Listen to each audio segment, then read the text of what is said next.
예배란 무엇인가? 7번째 시간입니다.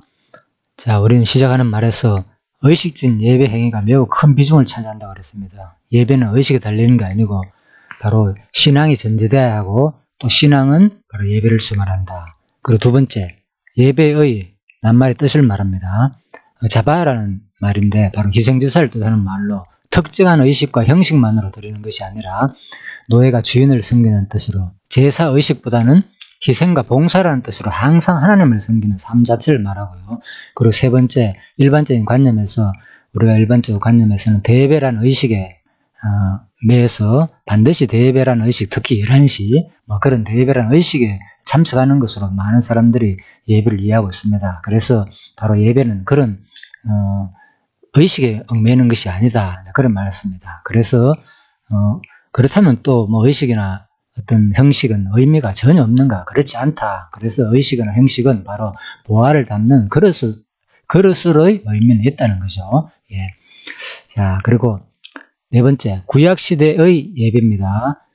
시대에 따라 점진적 변화를 했다. 이는 계시에 대한 점진성 원리에 대한 결과이다. 그래서 이 부분, 계시에 대한 점진성 원리가 뭔가, 이 부분에 대해서 좀 자세히 말씀드렸습니다. 그래서 일단 시대적으로 구약에서 예언한 모든 내용이 점점 뚜렷하게, 구약에서 무엇에 대한 예언입니까? 바로 그리스도에 대한 예언이잖아요. 그죠? 그래서 구약에서 그리스도를 예언한 부분이 점점 가면 갈수록 더 뚜렷하게 신약이 와가지고 최종적으로 이제 확 드러난다는 겁니다. 그래서 제가 이제 그 부분을 또 이 시간적 개념에서만 우리가 생각할 거 아니라, 이게 결국은 우리의 계시는 마지막에 하늘 나가면 뚜렷하게 우리가 이제는 거울로 보는 같이 희미하나, 이때는 그렇죠. 그렇지만 그때는 주께서 나를 아시는 것 같이 내가 온전히 알게 된다는 거. 그래서 영원한 하늘나라에 가면 궁극적으로 이 계시가 완성된다. 점진성의 원리가. 자, 이렇게 말씀드렸습니다.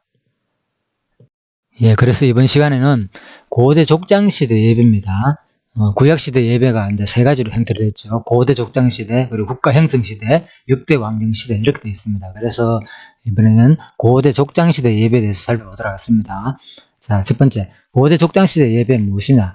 고대 족장시대는 창세 이후 모세 이전 시대까지를 말한다. 자, 이 시대에 많은 족장들이 하나님께 예배를 드린 기록들이 주로 구약 창세기에 소개되어 있다. 자, 고대 족장들의 아담의 아들 가인과 아벨, 노아, 아브라함, 이삭, 야곱 등을 들 수 있다. 자, 이들 족장들은 주로 돌로 제단을 쌓고 양이나 새와 같은 짐승을 잡아 제물로 드렸다.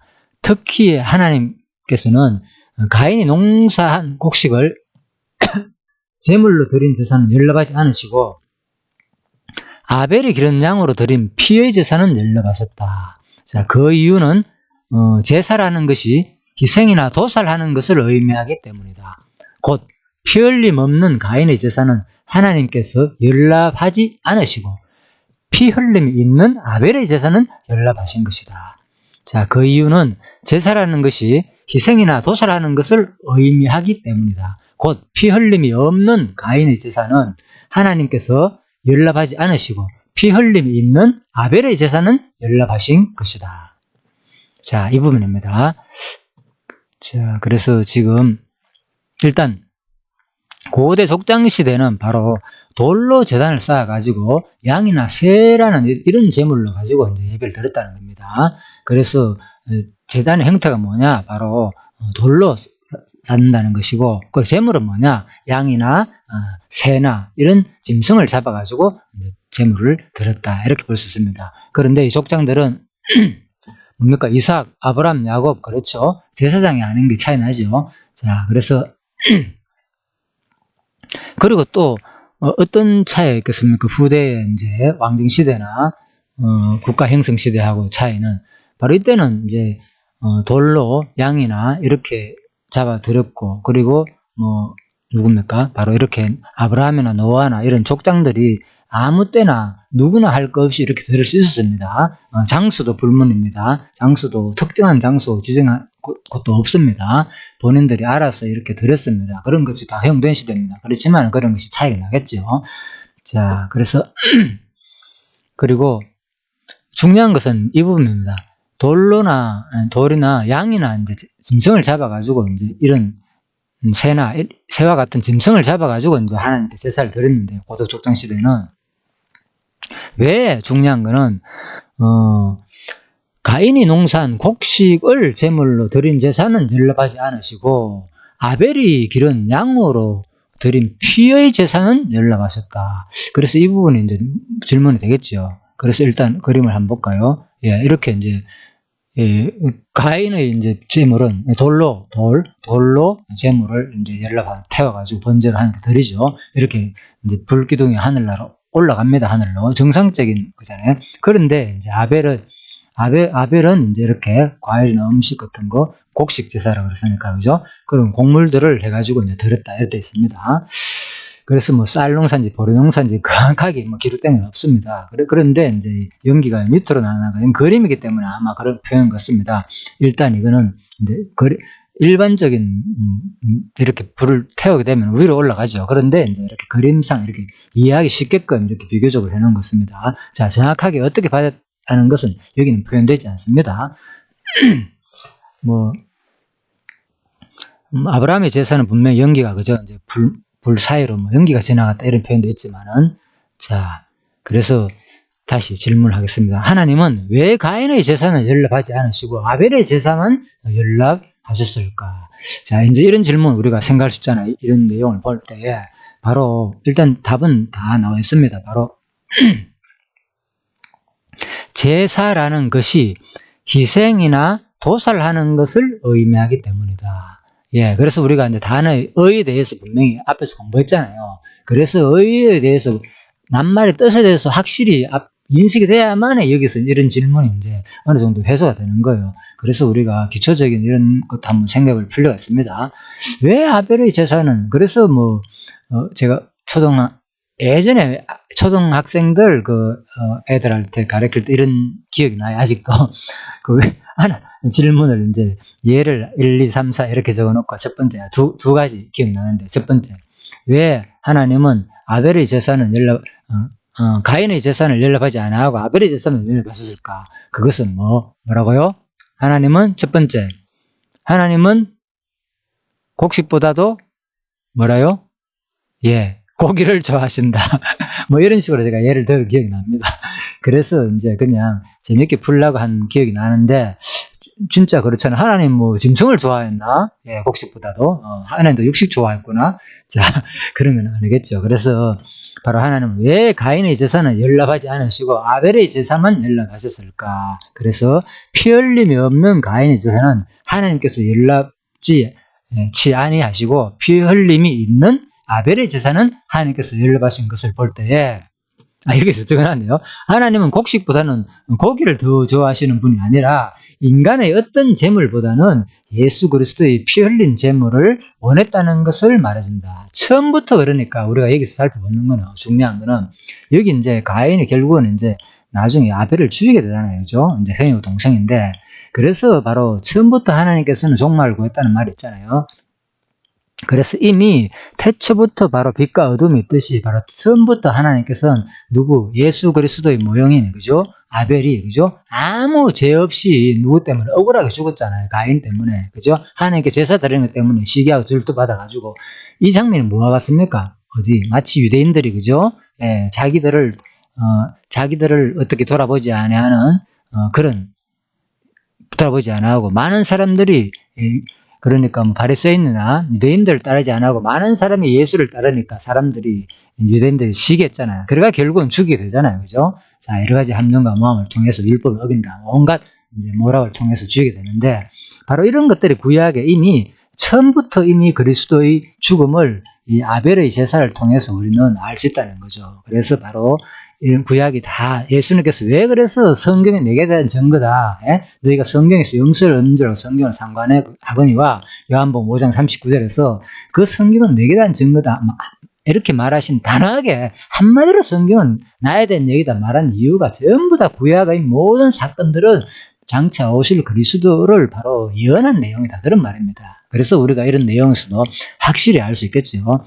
자, 그래서 레위기 이제 17장 1절에 보면은 육체의 생명은 피에 있느니라. 내가 이 피를 너에게 주어 단에 뿌려 너의 생명을 위하여 속하게 하였나니 생명이 피에 있으므로 피가 죄를 속하느니라. 예, 보십시오. 그래서 왜 하필이면 이렇게 이제 뭐 곡식으로서 죄를 속할 수도 있는데 반드시 1차적으로 이제 곡식은 부수적으로 드리잖아요. 그죠? 가루는. 그런데 이제 반드시 피를 통해 가지고 죄가 속하게 된다는 식으로 짐승을 요구했는가. 따라서 이런 것들이 뭘 말하는가 하면은 구약의 모든 제사가 그러니까 구약의 모든 율법도 결국 누구에 대한 얘기냐. 그죠? 그러니까 이것도 전부 다 장차 예수 그리스도가 오셔가지고 피 흘림으로 십자가 돌아가심으로 바로 우리가 피 흘려가지고 그 피의 대가의 공로로 말미암아가지고 우리 백성들이 구원받을 것을 구약의 모든 율법 제사제들을 통해서 이미 보셨다는 거예요. 그래서 성경 전체가 바로 장차 오실 그리스도의 모형이라는 거예요. 그래서 우리가 그러면 왜 하나님은 이렇게 구약에서 이렇게 뭡니까 율법을 통해서 깨끗하게 알려주면 되는데 안 알려줬느냐? 그래서 바로 왜 신약에서 해가죠. 알자는 알고 너희가 보지 못하고 깨달아도 봐도 보지 못하고 그죠? 들어도 듣지 못하게 하기 위해서 그래서 아무나 이 예수 그리스도를 믿지 않게 하기 위해서 예수님께서 이스라엘 백성들한테 그죠? 율법 제를 통해서 신약의 백성들이 봤을 때 야, 도대체 예수가 진짜 구약의 예표로 오는지 도저히 못 믿게 하는 거예요. 그래서 택자만이 믿을 수 있게끔 하나님께서 이제 알려줬다는 겁니다. 그래서 또 택자만 믿을 수 있게끔 하기 위해서 예수님도 제대로 설명 안 해주고 그들한테 어떻게 가르쳤습니까? 복음을 전할 때. 똑바로 봐라. 그거 전부 내 얘기다. 이렇게 전하면 되는데 그렇게 잘 안 전했거든요. 뒤후에 제자들이 보면 예수가 태어날 때부터 마태복음서부터 그죠? 태어날 때부터 전부 다 이거는 구약의 언약을 응하게 의미하느라 예수가 태어난 것도 그죠? 애굽에 피난 간 것도 그리고 예루살렘 또 피난 갔다가 돌아와가지고 또 나사렛 동네에 산 것도 전부 다 나사렛 사람의 칭함을 응하기 위함이라. 내 아들을 애굽에서 호세아서의 말씀을 응하기 위함이라 애굽에서 내 아들을 불렀다 한 그 말. 그러니까 전부 다 바로 이제 뒤에 후대 이제 제자들이 예수님 행적을 기록할 때 그렇게 예언 성취를 받지. 예수님 자신이 물론 예수님 자신도 안 한 건 없습니다. 했습니다. 그렇지만 유대인한테 구체적으로 알려준 건 없다는 거죠. 오히려 너희들이 나를 안 받아들이고 내가 뭐 비유로서 또 언익하면서 그죠? 이렇게 한 이유가 바로 이사야 예언이 너희에게 오늘 응하였도다. 이렇게 오히려 말하는 거죠. 예. 그래서 우리가 이제 그리고 반드시 그래서 이 피의 제사가 이미 그리스도가 오셔가 우리를 구원하실 것을 모형으로 보였다는 거죠. 그래서 가인의 제사를 통해서도 우리가 충분히 진짜 언약대로 이루시는 여호와를 우리가 발견할 수 있습니다. 그리고 노아는 홍수 심판 후에 돌로 단을 쌓고 정결한 짐승이나 새 중에서 제물을 취하여 번제로 드렸는데 그 향기를 하나님께서 흠양하셨다. 예, 노아는 이제 똑같이요. 돌로 단을 쌓고 정결한 짐승이나 새 중에서 제물을 취하여 번제를 드렸다. 그 향기를 하나님께서 흠양하셨다. 자, 이거 넘어갑니다. 이거는 잘 아시는 내용이기 때문에. 그리고 이스라엘 일진 아브라함도 하나님 여호와께서 언약을 세우실 때에 삼년된 암수와 암염소 그리고 수양과 산비둘기 집비둘기 새끼를 취하여 그 중간을 쪼개어 하나님께 드렸다. 예, 아브라함도 마찬가지예요. 유명한 내용입니다. 아브라함의 제사 내용 그죠? 그래서 이 부분도 뭐 다룰 창세기 부분에 가면 어려운 내용도 많이 있습니다. 그죠? 왜 그때서 중간을 쪼개지 않아 가지고 그죠? 뭐라고요? 이스라엘 백성들이 뭐 400년 동안 종사를 했다. 뭐 이런 해석도 있는데 자, 이 부분 창세기 15장 강의를 참고하시고요. 그래서 이런 것들은 어차피 뒷부분에 가면 뭡니까? 왜 쪼개지 않았나? 어떻게 보면 쪼개지 않았기 때문에 뭐 이렇게 아브라함 후예들이 자손들이 400년 종사를 했지만 뒤에 읽어보면 바로 나옵니다. 뭐 이는 아무리 제약의 족속이 아직 관영치 않았기 때문에 너희는 어디서 400년 동안 애국 가서 종사를 하라 이렇게 해석하고 있죠.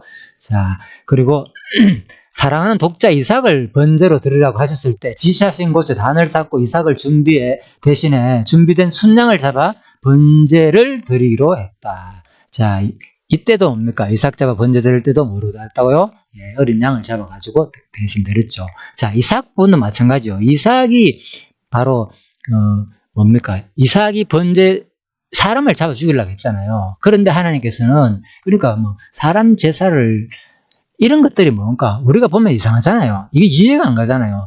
자, 몰렉이나 이스라엘 뭡니까? 암몬이 섬기는 뭐 신들이나 그런 사람들, 그런 어떤 신들이 뭐 사람 인신제사를 드렸지. 왜 여기서 보면은 하나님께서도 인신제사를 원하셨네. 우리가 이렇게 볼 수 있잖아요. 자, 분명히 그랬잖아요. 이삭을 번제로 드리라 그랬잖아요.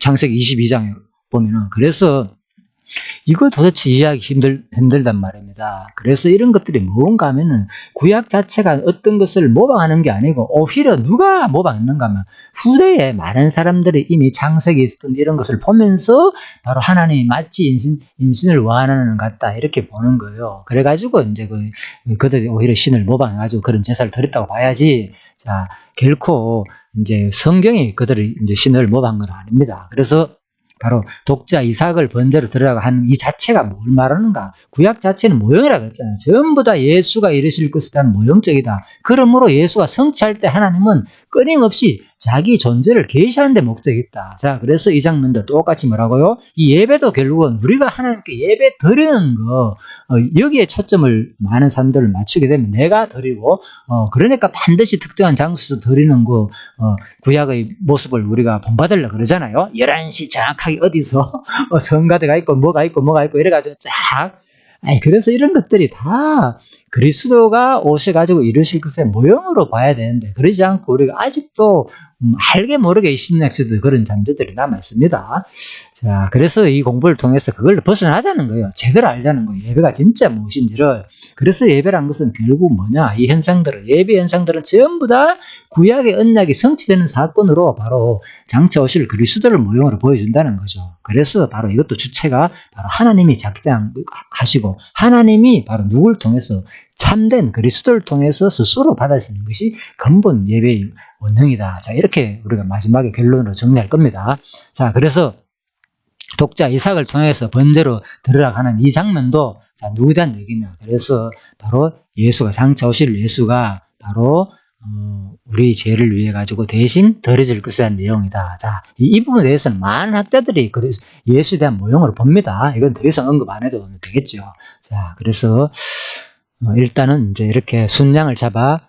근데 그 당시에는 어떻든 간에 이제 이삭이 번제를 드리지 않고 누가 대신 순양을 잡아 번제를 드렸잖아요. 그래서 여호와 이레를 가면서 나오잖아요. 자, 그래서 그 여호와 이레는 결국은 하나님이 준비했다는 거예요. 그래서 장차 이것은 장차 진짜 참 제사인 바로 참 우리의 죄를 용서해 주실 하나님이 원하는 분은 바로 예수 그리스도라는 것을 미리 준비했다는 것을 우리 알려주는 모형으로 본다. 어린 양은 예수 그리스도의 모형이니까요. 또 그렇게도 보면 되겠습니다. 그 아들 이삭도 브엘세바에서 하나님께로부터 복을 받을 때 그곳에 단을 쌓고 여호와의 이름을 불렀다. 예, 그래서 이삭도 마찬가지요. 하나님께 단을 쌓아가지고 이제 단제사죠, 그죠? 돌로 단을 쌓아가지고 하나님께 제사 드리는 거 이런 거. 그래서 구약 시대에 자, 또 더 있네요.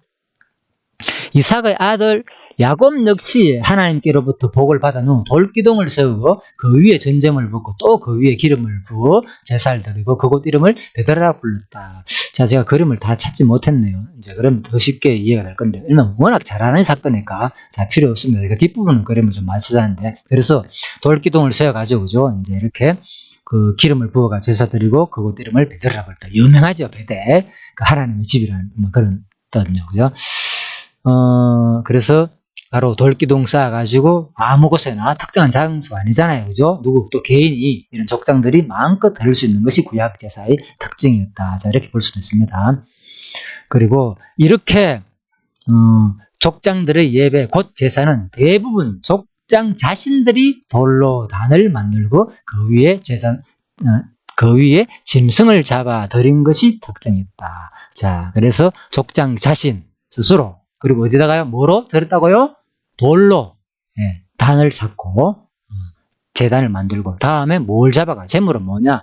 짐승을 잡아가 드린 것이 이 당시 고대 족장 시대의 예배의 특징이었다. 자, 이렇게 간단히 정리해봤습니다. 그래서 고대 족장 시대의 예배를 통해서도 우리가 장차 이거는 뭐냐? 예배가 무엇이냐? 근본 이것은 장차 그리스도가 영원히 우리를 위해 가지고 대신 드려줄 것을 모형으로 보여주는 사건이다. 이렇게 정리할 수 있습니다. 그래서 우리는 그리스도의 지체가 되어가지고 이미 그리스도와 함께 뭐라고요? 이미 죽었다 그랬잖아요. 이미 애굽에서 나올 때 어디서 홍해 바다에서 또 구름 가운데서 이미 구름과 홍해에서 그 물에서 우리가 이미 세를 받았다 표현하잖아요. 그게 뭐냐? 바로 그리스도의 죽음과 부활을 말하는 거죠. 곧 성도와 그리스도와 함께 죽고 부활할 사건을 모형적으로 보이는 사건이 바로 출애굽 사건이다. 그래서 진정한 예배는 바로 그리스도 지체로서 함께 드리는 것이다. 그 주체는 바로 머리 대신 그리스도를 말하겠죠. 자, 이래서 간단하게 고대 족장 시대 예배에 대해서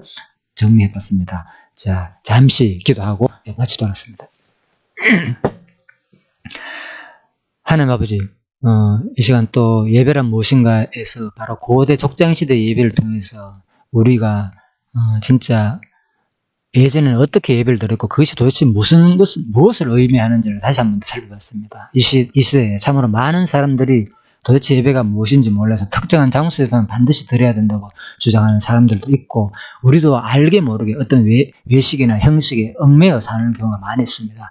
하지만 다시 한 번 더 이 예배란 무엇인가를 통하여서 진정한 우리 삶의 예배가 무엇인지 하나님께 드리는 신령한 예배가 무엇인지를 또 배워가지고 이 땅에 살면서 생활 속에서 우리 모든 또 우리 마음속에 신령한 바로 그리스도가 주체가 되어가지고 진짜 영원한 제사를 드리는 것이 진짜 삶의 예배고 또 우리는 그리스도의 지체로서 함께 드려진다는 것을 내가 스스로 살다가 드린 것이 아니고 그리스도가 머리 되신 그리스도께서 진정한 우리를 위해서 예배 드린다는 것을 다시 한 번 더 깨달을 수 있는 이 시간 되게 하여 주심을 감사드립니다. 모든 것을 감사드리며 예수 그리스도 이름으로 기도드립니다. 아멘. 예, 수고하셨습니다.